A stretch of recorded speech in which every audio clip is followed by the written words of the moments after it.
దళారుల చేతిలో రైతులు మోసపోకుండా ప్రభుత్వం కొనుగోలు కేంద్రాలలోనే తమ ధాన్యాన్ని విక్రయించుకోవాలని బోధెమిలే అనిల్ జాదవ్ అన్నారు. ఆదిలాబాద్ జిల్లా బోధ్ నియోజకవర్గంలోని నేరేడికొండ, బోధ్, అదేవిధంగా మండలి కేంద్రాల్లో సోయ కొనుగోలు కేంద్రాన్ని అనే వ్యవసాయ మార్కెట్ చైర్మన్ పోర్టు కంగారెడ్డి, ఆత్మ చైర్మన్ గొర్ల రాజు యాదవ్, అదేవిధంగా సొసైటీ చైర్మన్ ప్రశాంత్లతో కలిసి ప్రారంభించారు. ఇక రైతులు తాము పండించిన పంటలను మార్కెట్లోకి తీసుకొచ్చి మొత్తం ద్వారా క్వింటాలకు 5,328 రూపాయలు పొందాలని, తేమ శాతం 12% పెంచకుండా చూసుకోవాలని, తడిసిన పంటలను కూడా ప్రభుత్వం కొనుగోలు చేస్తుందని, రైతులెవరూ అధైర్యపడవద్దని తెలిపారు.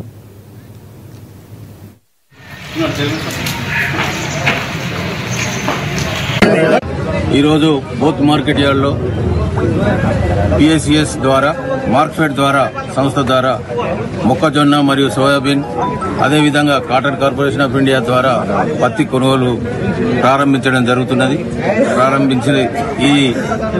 ఈసారి రైతులకు ఏదైతే ప్రభుత్వాలు ఎకరానికి 7 కుంటలు తీసుకోవాలని నిబంధనలు వచ్చినాయి, మరి అదేవిధంగా పత్తి కూడా ఎకరానికి 7 కుంటలే కొనాలని ఆదేశాలు CCI ద్వారా. మరి తేమ శాతం కూడా మొక్కజొన్న అయితే 14%, మరి సోయాబీన్ అయితే 12%, మరి కాటన్ అయితే కూడా 8 నుంచి 12% వరకు అని ఆదేశాలు రావడం జరిగింది. దాన్ని మన బోత్ మార్కెట్ యార్డ్ పరిధిలోని రైతులందరూ గమనించగలరు.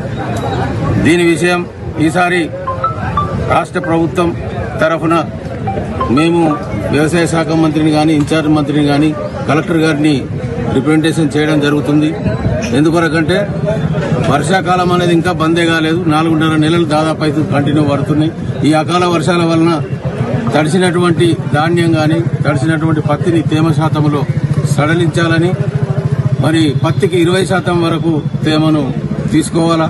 మరి అదేవిధంగా ఈ మొక్కజొన్న, సోయాబీన్ కూడా ఏదైతే తడిసిన ధాన్యాన్ని కూడా ప్రభుత్వంతో కొనుగోలు చేసే విధంగా ప్రభుత్వానికి మేము విజ్ఞప్తి చేస్తాం.